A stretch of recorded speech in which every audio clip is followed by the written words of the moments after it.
Here? No, laptop. Good morning. Okay, we will.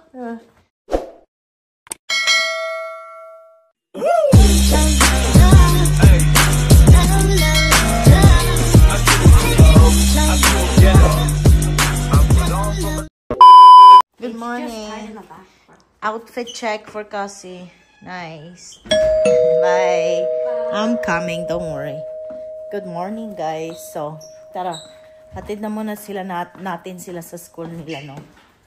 Let's go, everybody. Happy today is how come it's 2? It's a lot. I get thirsty. What? I get thirsty. Ah, okay. Let's go, guys.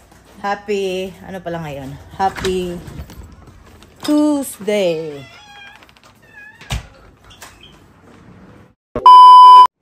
Hi guys, nag-ready na po tayo, no? Dahil ngayon is pupunta kami ni Kuya. Si Kuya lang yung kasama ko. Pupunta kami ng mall kasi magsha-shopping siya ng konti. Kasi yun lang naman ang request niya for his birthday. Instead na kami ang bibili ng gift for him. Same din naman with Cassie. Kaya, alam nyo, mas mabuti na yung ganyan guys. Kasi at least talaga, alam mo, magagamit nila yung binili nila. Hindi yung kami ang bumili. Tapos hindi pala nila gusto. Anyway, si asawa ko nandun pala sa labas guys. Nagplanting po ata siya. Gisingin na muna natin si Kuya para makapag-ready siya.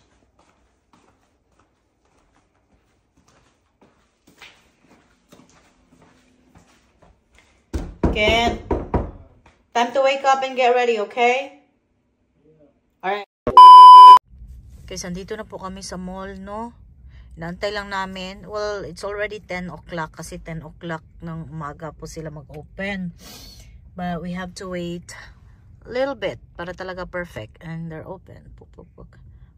Kasama ko po si ano ngayon, ang birthday boy. Pag-hi. Pag-hi kay mag-shopping ba yan? Anyway guys, so tara, let's go inside. Pasukin na natin ang mall. But I wanna make sure somebody already goes in though. Kasi para talaga, we don't need to come back. Let's see. Tingnan natin kung open na ba sila. Coming back would be embarrassing. Yeah. So I just wanna make sure na makapasok yung mga galalos. Ay, okay. The other one is in. So let's go guys. Pasok tayo sa inside the mall. Let's go watch. Have the stuff that you think you want. Right here, oh? You said you want some cologne, no?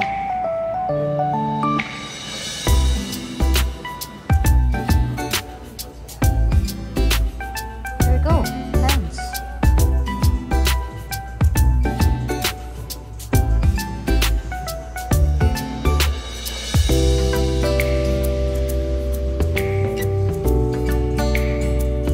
Pangit yan. Na po kami ng isa. Isa pa lang po. Jacket ang binili niya, jacket. So, bibili po siya ng pantalon ng pants. Huh?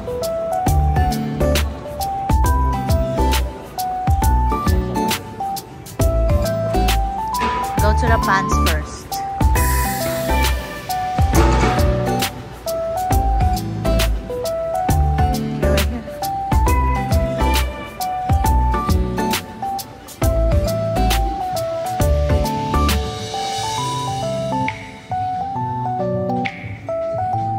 You want me to hold your bag? Here. So you can look.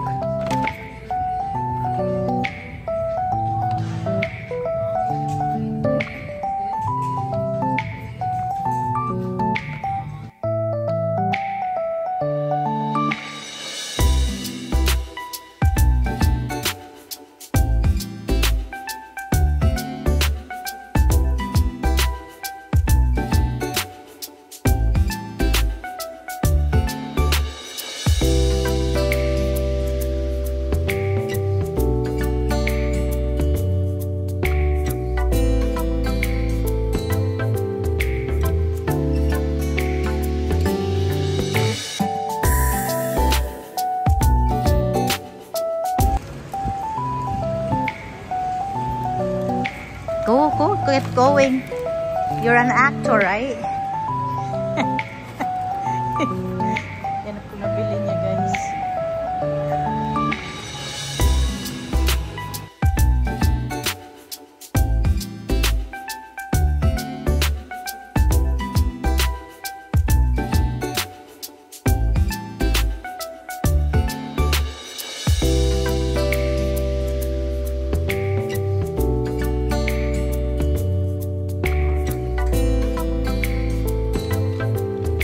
Open it. Make sure. How much for those? Maybe you need one more. Gray color. Or darker.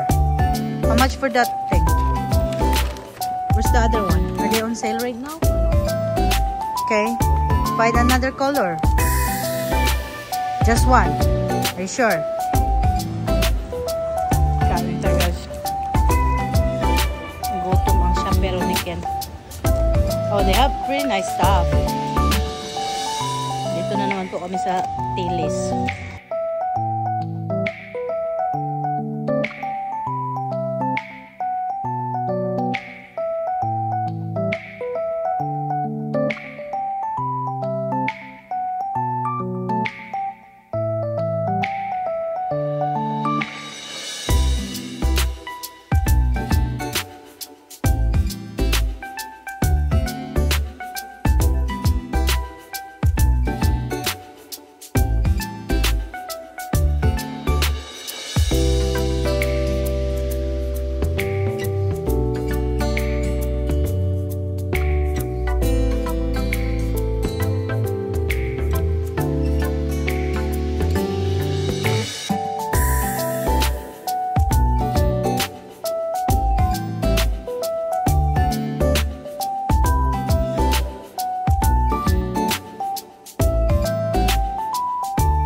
That's like 150 for a set.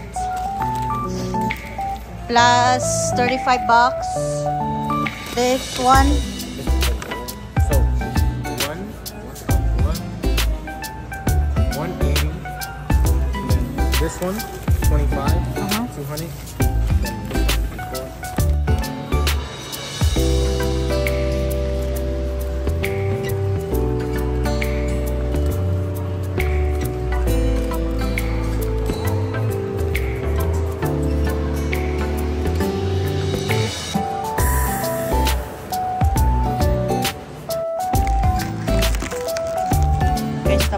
Tapos na po si Kuya.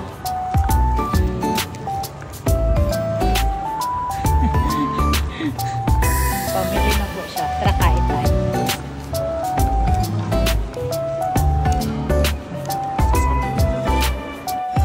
Guys, andyan po yung kaibigan ko. Kitang-kita ko yung itsura niya, guys. So, ayan po siya, guys.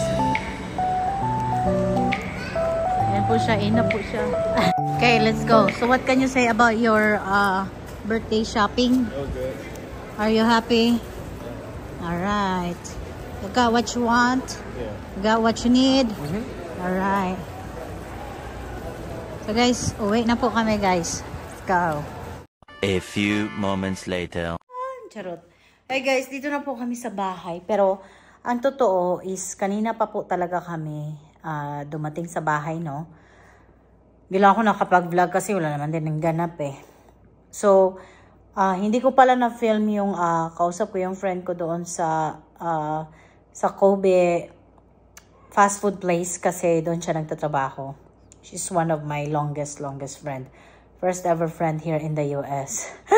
Alam niyo dito, weird no? Dito sa Amerika kasi minsanan lang talaga makikita ang mga tao. Like, unless tagalaga ipaplano nyo. Pag nagplano naman kayo, minsan hindi pa siya nangyayari. Kasi nga, lahat ng tao dito may work. Hindi lahat ng tao dito always available, no? But yan talaga ang reality dito sa Amerika eh. Kahit nga yung mga kamag-anak ng asawa ko, minsan lang nga yan sila magkikita. Kahit nung anak niya, minsan lang yan sila magkikita. Especially ngayon, magkalayo na sila ng state. But anyway, ganyan talaga yan dito sa Amerika, no? Parang boring. But at the same time, America is a good place for lots of opportunities, sa totoo lang, dito sa Amerika. By the way, update. So, yun na nga, nakabili na si Kuya ng mga gamit niya. So, ang sinabi ko sa kanya, budget mo lang is $300 sa ngayon ha, kasi wala tayong budget, kulang tayo sa budget, which naintindihan naman niya. Sobrang konti nga lang yung siya tingnan kasi nga, mahal yung mga gamit na binili niya. Which is, approve ako kasi, for me kasi guys, quality versus quantity. Diba? Mas prefer ko yung, okay lang medyo mahal, kahit konting stuff lang meron siya, at least, ang quality kasi ang ganda. Kaysa naman sobrang mura, tsaka ang dami. Pero yung quality is medyo ano. But anyway, at least naintindihan ni Kuya. At saka actually, nag-budget siya ha. Siya pa nga nagbili ng kanyang food. Kasi sabi ko, may sobra ka pa konti. O, ikaw na bumili ng food mo. And then food ko din. Kasi kumain nga kami doon sa Kobe fast food. Dahil nandun yung kaibigan ko. While kumakain, nag-check ka pa kami. Anyway, so that was our ganap for today's video. And thank you guys so much for watching. I've noticed ha, gumugrow yung ating YouTube channel and I'm so happy. Kahit tag-dalawa, tag-isa lang yung mga views yan, I'm still happy. But anyway guys, thank you guys so much for watching this video. I hope you guys like it. Please give it that big thumbs up. Comment na din kayo sa baba kung ano mga